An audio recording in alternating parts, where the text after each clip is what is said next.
सोमनाथ की उम्र थी सिर्फ 22 साल। इस उम्र में हर आदमी की ताकत, उत्साह और आवेग सभी कुछ उठान पर रहता है। सोमनाथ को एक उच्छृंखल और समझदार लड़की से एक तरफा प्रेम हो गया। लड़की का नाम था अपरा। सोमनाथ का उससे कोई परिचय न था। मोहल्ले का सबसे खूबसूरत घर मित्रा लोगों का था। बंगले के आगे पीछे बड़े बड़े बगीचे थे। टेनिस लॉन, स्विमिंग पूल भी थे। 7 गाड़ियों को एक साथ रखने वाला गैरेज, 7 विदेशी कुत्ते। ऐसे घर में रहने वाली लड़की अपरा को पता भी नहीं कि गली के भीतर एक टूटे फूटे मकान में सोमनाथ नामक एक युवक रहता है। उसके पिता स्कूल मास्टर है और वह बेकार है।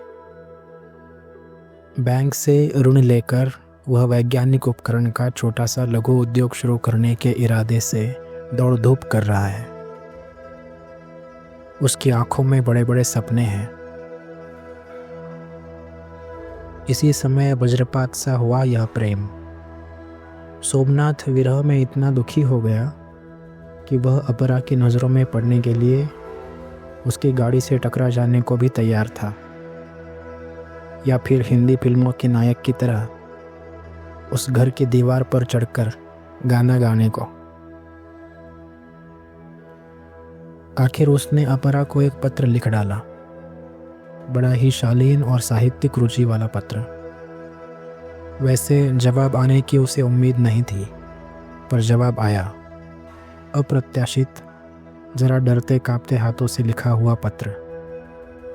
गंगा के किनारे एक सूनी जगह पर शनिवार को शाम 6 बजे सोमनाथ को पहुंचने के लिए कहा गया था।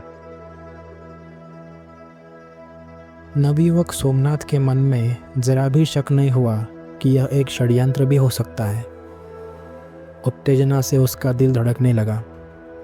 काफ़ी तनाव था। उसने कई गिलास पानी पिया और सारा दिन बहका बहका सा इधर उधर घूमता रहा। मिलने की जगह खिदिरपुर डॉक के पास थी। बहुत ही सूनी और शाम के अंधेरे में बड़ी ही भयानक लगती थी। यह जगह सोमनाथ के लिए एकदम अनजानी थी। ऐसी जगह अपरा ने क्यों चुनी, सोमनाथ यह न समझ सका।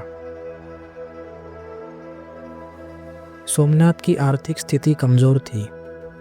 2 ट्यूशनों पर उसके सारे महीने का खर्च चलता था। वह भी इसलिए कि वह बीड़ी, सिगरेट, सिनेमा, थिएटर आदि किसी चीज़ का शौक नहीं रखता था। बीच बीच में विज्ञान की किसी किताब को खरीदना ही उसकी फिजूल खर्ची कहा जा सकता था। इसलिए जो थोड़े से रुपए उसके पास थे, उन्हीं से उसने टैक्सी करने की सोची। एस्प्लेनेड आकर उसने कई टैक्सी वालों से पूछा, लेकिन जगह का नाम सुनकर टैक्सी वाले चौंक कर आगे बढ़ जाते या इनकार की मुद्रा में सिर हिला देते। इधर जाड़े की शाम तेजी से गहरा रही थी। 6 बजने में अब ज़्यादा देर न थी। सोमनाथ आखिरकार मैदान की ओर चल पड़ा। शायद खिदिरपुर के लिए कोई शेयर्ड टैक्सी मिल जाए। शाम के बाद मैदान भी एक सोनी डरावनी जगह में बदल जाता है। कोहरे और धुंध में पूरा विस्तृत मैदान धुंधला और रहस्यमय हो उठता है। सोमनाथ हताशा के कारण टूटा जा रहा था। उसके लिए शायद यह उचित होता कि दिन रहते निर्दिष्ट स्थान बेला बेली में जाकर खड़ा हो जाता। सोमनाथ ने अचानक ही प्राय चौंका देने वाली लेकिन परिचित आवाज़ सुनी। यह घोड़ा गाड़ी की हल्की सी आवाज़ थी। साथ ही उसे घोड़े की टापें भी सुनाई दी। तभी उसने दक्षिण की ओर से एक पुरानी घोड़ा गाड़ी को बढ़ते हुए देखा। सोमनाथ निराश होकर सोच रहा था कि घोड़ा गाड़ी ही भाड़े पर ले ले या नहीं।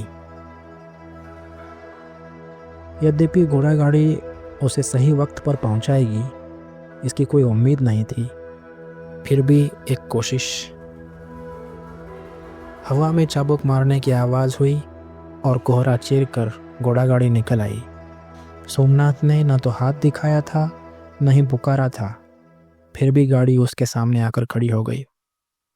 कोचवान ने कोच बक्स से जरा झुककर पूछा, खिदिरपुर चलिएगा क्या बाबू? सोमनाथ ने अवाक होकर कहा, हाँ जाना तो है, लेकिन मुझे तो 6 बजे तक वहां पहुंचना है। कोट, मफलर और टोपी में वह आदमी एकदम उल्लू जैसा बनकर बैठा था। हाथ में बीड़ी या सिगरेट में से कोई एक चीज जल रही थी। अपने सफेद दांत निकालकर हंसते हुए वह बोला, कोई चिंता की बात नहीं, पहुंचा दूंगा। मेरा घोड़ा पक्षीराज है, आइए। सोमनाथ ने घबराई हुई आवाज में पूछा, कितना लोगे? उस आदमी ने कुछ देर सोचकर कहा, 1 रुपया। 1 रुपया? इतना कम भाड़ा तो सोचा भी नहीं जा सकता था, लेकिन उसके पास बर्बाद करने का समय नहीं था। 5:30 बज गए थे और वह जल्दी से गाड़ी में बैठकर चलने के लिए तैयार हो गया। घोड़ा गाड़ी पर वह कभी नहीं बैठा था। प्रायः लुप्त होती जा रही 2-1 गाड़ियां उसने कलकत्ते की सड़कों पर देखी थी। वे जीर्ण शीर्ण अवस्था में जैसे अपने दिन गिन रही थी।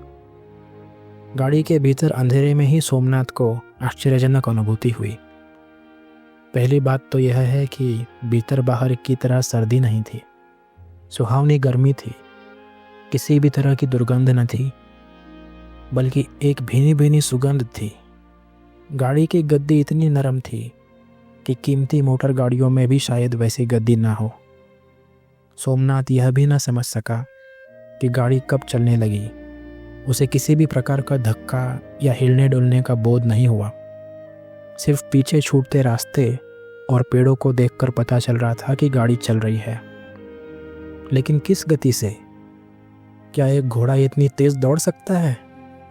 घोड़ा गाड़ी की गति से लगता था वह कम से कम 50-60 किलोमीटर की गति से चल रही थी। लेकिन न तो घोड़े की टापों की आवाज़ थी, न चाबुक की। थोड़ी देर में उसे लगा कि गाड़ी की रफ्तार और बढ़ गई है, फिर भी कोई आवाज़ नहीं सुनाई पड़ रही थी। यह क्या हो रहा था? ऐसा तो नहीं होना चाहिए। सोमनाथ अचानक चीख उठा, कोचवान! मानो किसी एक स्पीकर से परिचित स्वर गूंजा। जी, कुछ कहा आपने? गाड़ी इतनी तेज क्यों जा रही है? आपको 6 बजे जो पहुंचना है साहेब। लेकिन घोड़ा क्या इतना तेज दौड़ता है? मेरा घोड़ा पक्षीराज जो है साहेब। गाड़ी जब सही स्थान पर जाकर रुकी तब सोमनाथ की घड़ी में 5:34 हुए थे, अर्थात सिर्फ 4 मिनट में एस्प्लेनेड से खिदिरपुर पहुंच गया था। मन उत्तेजित होने के कारण सोमनाथ ने इस बात पर ज्यादा गौर ही नहीं किया। कोचवान को 1 रुपया देकर वह घाट के करीब आकर खड़ा हो गया। कोचवान ने गाड़ी से उतरकर घोड़े को सूखी घास दी और सोमनाथ की ओर देखकर बोला, साहेब क्या लौटिएगा? देर है। क्यों? मैं पहुंचा सकता हूं? सहमते हुए सोमनाथ ने पूछा, कितना भाड़ा लोगे? 1 रुपया। मैं कभी भी 1 रुपये से ज्यादा भाड़ा नहीं लेता। सोमनाथ की हिचकिचाहट को भांपते हुए कोचवान ने कहा, यहां से लौटने की कोई सवारी नहीं है साहेब। ठीक है, ठहरो। गंगा के किनारे पक्की जगह थी। कुछ दूर लैंप पोस्ट से धीमी रोशनी पड़ रही थी। जितनी दूर दिखाई देता था सिर्फ सन्नाटा ही सन्नाटा था। दूर तक जीवन का अंश तक दिखाई नहीं देता था। बीच बीच में एक आध गाड़ी तेज रफ्तार से गुजर जाती थी। कोई पैदल आता जाता भी नजर नहीं आ रहा था। सोमनाथ बार बार घड़ी देखकर अधीर हो उठता था। अपरा ने ऐसी जगह क्यों चुनी? काफी सोचने पर भी वह समझ नहीं पा रहा था। जब घड़ी में ठीक 6 बजे अंधेरा चीर कर एक बड़ी सी गाड़ी उसके पास आकर रुकी। यह एक काली पटियाक गाड़ी थी। ऐसी गाड़ी तो अपरा की नहीं थी। सोमनाथ का हृदय कांप उठा। वह गाड़ी की ओर भय से आगे बढ़ा, लेकिन गाड़ी के पास पहुंचते ही उसने देखा कि वहाँ अपरा की जगह 3-4 आदमी बैठे हुए हैं। सोमनाथ ने जल्दी से पीछे हटना चाहा, लेकिन तभी अचानक गाड़ी का पिछला दरवाज़ा खोलकर एक विशालकाय आदमी बाहर उतर आया। सोमनाथ को कुछ समझ में आए इससे पहले ही उस आदमी ने हाथ बढ़ाकर उसका स्वेटर पकड़ लिया। कितने दिन से लड़की के पीछे पड़े हो? सोमनाथ डर से कांपने लगा। उस आदमी ने दूसरे हाथ से कसकर एक तमाचा उसके गाल पर रसीद किया और बोला, प्रेम रोग का इलाज हम जानते हैं। हवाई किले बनाकर खुश हो रहे थे, क्यों? सोमनाथ को जीवन में किसी ने भी कभी ऐसा तमाचा नहीं मारा था और न ही इस प्रकार के किसी पचड़े में कभी वो फंसा था। वह इतना घबरा गया कि मुंह से एक शब्द तक नहीं बोल पाया। गाड़ी से और 3 आदमी उतर आए। इन लोगों को सोमनाथ ने पहले कभी नहीं देखा था। जब चारों लोगों ने उसे घेर लिया तब भी सोमनाथ यह न समझ पाया कि उसने क्या गड़बड़ की है। अपरा को चिट्ठी लिखी थी, उसने जवाब भी दिया था, इसमें गलत क्या हुआ? लेकिन उसके बाद जो कुछ हुआ वह सोमनाथ की कल्पना के परे था। एक आदमी ने उस तरह निकाल कर उसका सिर मुंडा दिया, फिर सबने मिलकर उसके कपड़े फाड़ डाले। उसके बदन पर सिर्फ कच्चा रह गया था। ठंड और भय से वह जड़ हो गया था। वह लगातार कांप रहा था। इसके बाद 2 आदमियों ने उस पर दोनों तरफ से मुक्के बरसाने शुरू कर दिए। उसके होठों से खून बहने लगा, आंखों से भी खून जैसे निकलने को हुआ। सारे खुले सीने पर खून फैल गया। तब भी वह समझ नहीं पाया कि भूल कहाँ हुई है और इस सज़ा का कारण क्या है। बेहोश होने से पहले उसने सिर्फ इतना ही पूछा कि चिट्ठी क्या अपरा ने लिखी थी मुझे खुद? वह तेरी तरह बेवकूफ़ नहीं है। पेट पर एक लात पड़ते ही सोमनाथ बेहोश होकर ज़मीन पर गिर पड़ा। कुछ दूर खड़ा कोचवान सब कुछ देख रहा था। उन चारों लोगों के गाड़ी में चढ़कर तेज़ी से निकल जाने के बाद उसने घोड़े को प्यार से सहलाया और धीरे धीरे बढ़कर बेहोश पड़े सोमनाथ के पास आया। चैन की सांस लेते हुए उसने आवाज़ लगाई, साहेब, ओ साहेब। सोमनाथ निरुत्तर और निश्चल पड़ा रहा। कोचवान ने उसे गोद में उठा लिया, जिससे उसके मुंह से सीटी जैसी आवाज़ निकल गई। घोड़ा झट गाड़ी समेत आगे बढ़ाया। कोचवान ने गाड़ी की सीट पर सोमनाथ को लिटा दिया और कोच बक्स पर जा बैठा। चाबुक को हवा में घुमाते हुए बोला, चल रे पक्षीराज। घोड़े ने एक छलांग लगाई। उसके बाद गाड़ी समेत हवा से बातें करने लगा। जल्दी ही घोड़ा गाड़ी घटनास्थल से दूर हल्की धुंध में खो गई। सोमनाथ को जब होश आया तब चारों तरफ अंधेरा था। वह घोड़ा गाड़ी की पिछली सीट पर पड़ा था। गाड़ी चल रही है क्या, यह जानने के लिए वह उठ बैठा। बाहर उसने जो देखा उसे देखकर वह पलक झपकना भी भूल गया। बाहर बर्फ का तूफान चल रहा था। काले काले बादलों से आकाश काला नजर आ रहा था। कोचवान, कोचवान, वही परिचित स्वर सुनाई पड़ा। सीट पर पड़े कपड़े पहन लीजिए साहेब, बाहर काफी सर्दी है। आश्चर्यचकित होकर सोमनाथ ने पूछा, लेकिन तुम मुझे कहाँ ले आए हो? मैं क्या सपना देख रहा हूँ? कपड़े पहन लीजिए साहेब। सोमनाथ कुछ देर असहाय सा बैठा रहा। उसने महसूस किया कि वह सोया हुआ है, लेकिन अगर यह सपना है तो कुछ देर पहले लगी चोटों का दर्द उसके सारे बदन में क्यों हो रहा था? पेट की तीखी पीड़ा, सूजा हुआ जबड़ा, छाती पर जमा खून, नाक से बहता खून, फटे हुए होठ, यह सब क्या है? इतनी मार उसने ज़िंदगी में पहले कभी नहीं खाई थी। इतने दर्द के साथ निश्चय ही वह सो नहीं सकता। तो क्या सपना देख रहा है?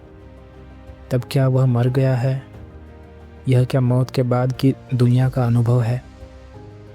सोमनाथ ने इन सब विचारों में खोए खोए सामने सीट पर पड़े कपड़े उठा लिए वह सफ़ेद रंग की पतली झब्बे जैसी कोई चीज़ थी। इसे पहनने पर क्या वह बाहर की सर्दी से बच सकता है? वैसे गाड़ी के भीतर सर्दी का आभास भी नहीं है। सोमनाथ को वह पोशाक पहनने में कोई कठिनाई नहीं हुई। वह कुर्ता पायजामा जैसी ही कोई चीज़ थी जो एक दूसरे के साथ जुड़ी हुई थी। यह बिल्कुल वैसी पोशाक थी जैसी कारखानों के मजदूर काम के वक्त पहनते हैं। उस पोशाक में जूते, दस्ताने और टोपी भी लगी हुई थी। कपड़ा किस प्रकार का है यह सोमनाथ समझ न पाया। भीतर से काफ़ी मुलायम और आराम देने वाला था, लेकिन ऊपर से खुरदरा सा था। पोशाक का वजन एकदम नहीं के बराबर था। इतनी हल्की कि बदन पर कुछ पहने होने का एहसास भी नहीं हो रहा था। गाड़ी के दाईं ओर वाला दरवाज़ा धीरे से खुल गया। फिर से वही परिचित स्वर सुनाई दिया, उतर आइए साहेब। सोमनाथ गाड़ी से उतरा। सचमुच ही एक बर्फीला तूफान चल रहा था। कलकत्ता निवासी होने के कारण उसने कभी बर्फीला तूफान नहीं देखा था। एक बार वह सनकेकूफ में ट्रेकिंग करने गया था और दूसरी बार शिमला में एक टेबल टेनिस टूर्नामेंट में खेलने गया था। वहाँ पर उसने बर्फ़ गिरते देखी थी, लेकिन यह तूफान तो हिमपात नहीं था। यह तो कई गुना ज़्यादा खतरनाक था। तूफानी झोंकों के कारण वह सीधा खड़ा नहीं रह पा रहा था।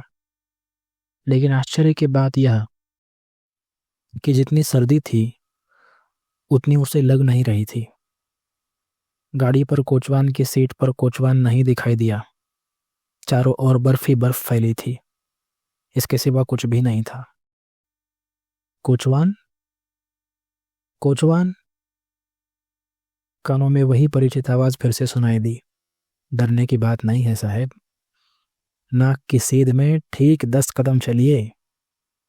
सोमनाथ आतंकित कदमों से ठीक 10 कदम चला।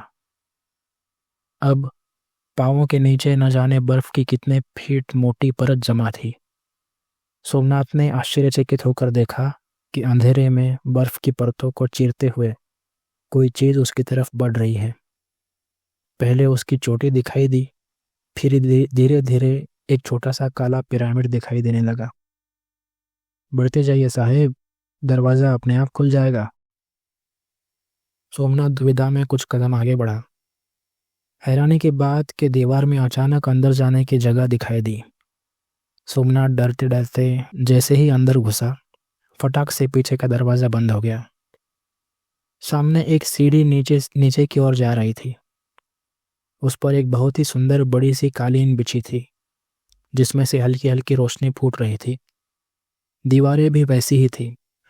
हर चीज़ से प्रकाश की आभा झलक रही थी। सोमनाथ फिर से शरीर में तीखी पीड़ा का अनुभव करने लगा, लेकिन अब कोई आवाज़ उसे निर्देश नहीं दे रही थी। सोचने लगा, सीढ़ी से उतरे या नहीं। सीढ़ी पर पांव रखते ही सीढ़ी तीव्र गति से नीचे की ओर सरकने लगी। यह एस्केलेटर की तरह था, लेकिन एस्केलेटर कहीं पर तो खत्म होता है। यह सीढ़ी बिल्कुल वैसी भी नहीं थी।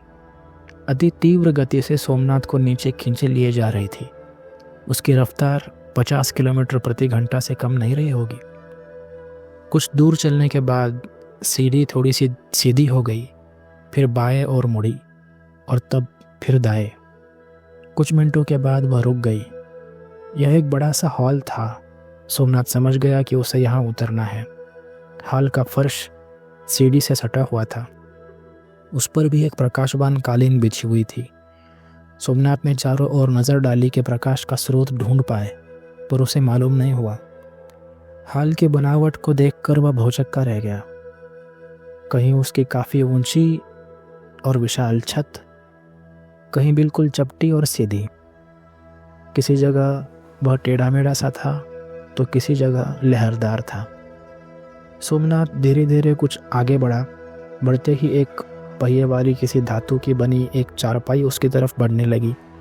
मोटर लगी हुई थी और रिमोट द्वारा चलित इस चारपाई पर एक बिस्तर भी बिछा हुआ था। तरह तरह के पाइप और विचित्र प्रकार के यंत्र इस चारपाई से जुड़े हुए थे। किसी ने उससे लेटने को कहा। पीड़ा और थकान के मारे भयभीत और परेशानी से सोमनाथ ने वही किया जैसा उसे कहा गया था। वह बिस्तर में घुसा और देखते ही देखते सो गया। विज्ञान के साथ अपने संबंध के कारण वह अजीब तरह की मशीनों के सपने अक्सर देखता रहता था। उसने सोचा यह भी कोई सपना ही है। अगली बार जब वह जगा तो उसने टेलीफोन नुमा यंत्र अपनी छाती पर रखा हुआ देखा। उसका शरीर बक्से के साथ रस्सियों आदि से बंधा हुआ था। अब उसके शरीर में दर्द नहीं हो रहा था। वस्तुतः वह तरोताज़ा महसूस कर रहा था। बेशक वह अब भी सपना देख रहा था।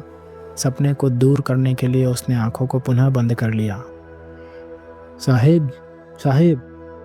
सोमनाथ ने आंखें खोली तो एक काले से आदमी को अपने पर झुका हुआ पाया, जो उसे देख रहा था। तुम कोचवान नहीं हो? जी साहेब, आप कैसे हो? इस मानव रहित नगरी में पहला आदमी देखकर सोमनाथ बड़ा खुश हुआ और बोला, लेकिन मैं हूं कहाँ? कोचवान उसके सवाल का जवाब न देकर बोला, उन जालिमों ने बहुत पीटा था आपको। मार की बात याद आते ही सोमनाथ ने दर्द से दांत पींच लिए। उसने पूछा, क्या मैं जग रहा हूँ कोचवान? हाँ साहेब, आप अस्पताल में हो। यह कौन सा अस्पताल है? मैंने ऐसा अस्पताल तो पहले कभी नहीं देखा। इसका नाम है पुनर्जीवन केंद्र। ऐसा नाम तो सुना नहीं किसी अस्पताल का। आपके समय में इस नाम का कोई अस्पताल नहीं था साहेब। आप 1500 साल और आगे बढ़ गए हैं। सोमनाथ का मुंह खुला का खुला रह गया। उसने समझा कि वह अभी भी सपना ही देख रहा है, इसलिए उसने आंखें बंद कर ली। कोचवान ठहाका मारकर हंसा और बोला, आंखें बंद करने से कोई फायदा नहीं। आप सपना नहीं देख रहे हैं, आप जाग रहे हैं और चारों ओर जो कुछ भी दिखाई पड़ रहा है वह सब सच है।